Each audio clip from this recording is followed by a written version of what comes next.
Hey guys, Stephanie with AmericanMuscle.com here with an overview of this front subframe chassis brace from BMR for the 2015 and newer GT and EcoBoost Mustang. In this video, we're going to discuss what this brace does and how it's designed to work, the materials and construction, and of course, the install as well. I'll go into more detail later, but the install for this brace is easy. It's a 100% bolt-on item that you can install with simple hand tools, and it's going to be a 1 out of 3 wrenches in the difficulty meter. The BMR front subframe chassis brace is going to be something that you should check out if you're planning on pushing your S550 to the limit and you're looking for a way to increase steering stability and give the K-member some more backing. This brace ties together a few points on the front of the car to support and stiffen the front suspension, since there can be some deflection there, and it's going to be for street performance, drag racing, and any handling application that does not have Cook's long tube headers installed. This is for more of an extreme application, and it's not something that you can bolt onto a daily driver and notice right away. If you're looking to simply tighten things up in the front end, you can always check out some other suspension mods like a sway bar upgrade.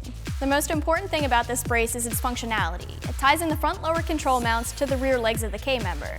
These areas are good to support because the factory K-member and the lower control arm mount are very strong right from the factory, but they do still deflect and flex under extreme use. This deflection is going to take away handling performance. So if you think you're going to be pushing your car hard enough to experience some of this deflection, this brace will help with that.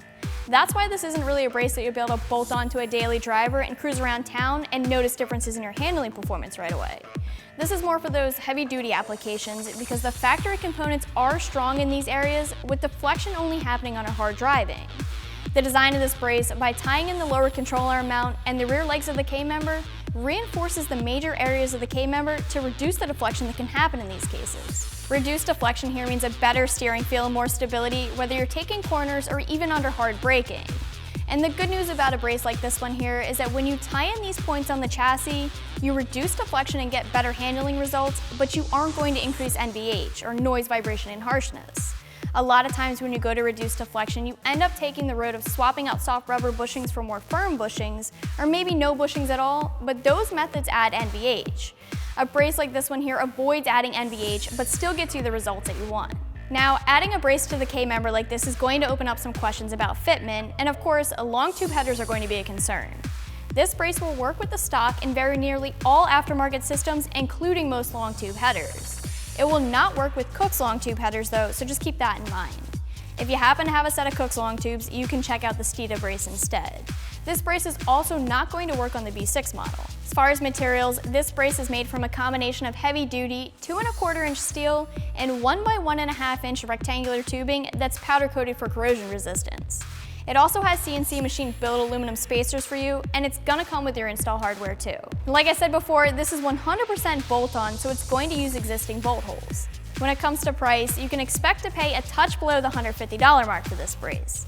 There is an option from Steeda that's slightly more expensive than the BMR here, and you can always check that out as well. I will say though that for close to $100, I'm not sure how you can go wrong here if you're looking to stabilize the front end. Good materials, great construction, the benefit of BMR's proven reputation, and the science behind the product are all positives here. Moving on to the install, like I said earlier, this is a direct fit item, so the install is going to be straightforward and simple. You're looking at an hour tops in the garage and a 1 out of 3 wrenches in the difficulty meter. The job can be done on jack stands if you don't have access to a lift, but as always, a lift will make things easier. Your wheels will need to come off, and you're gonna need to pull the lower control arm bolts. The spacers will go into the subframe and then to the mounting hole, and then you can fit up your brace and reinstall the lower control arm bolts. One thing I will say here is that aligning the bolt holes might require some help from another person. If you have trouble, a second person can pull on the hub and rotor assembly so you can line the bolts up and get them through. The remaining bolts are going to go into the rear mounting holes with the supplied washers and lock nuts. BMR suggests tightening the front bolts first and then the rear bolts, and they give the required torque rating in the step-by-step install instructions that have pictures as well to help you guys out. Overall, this is a very easy install for anyone.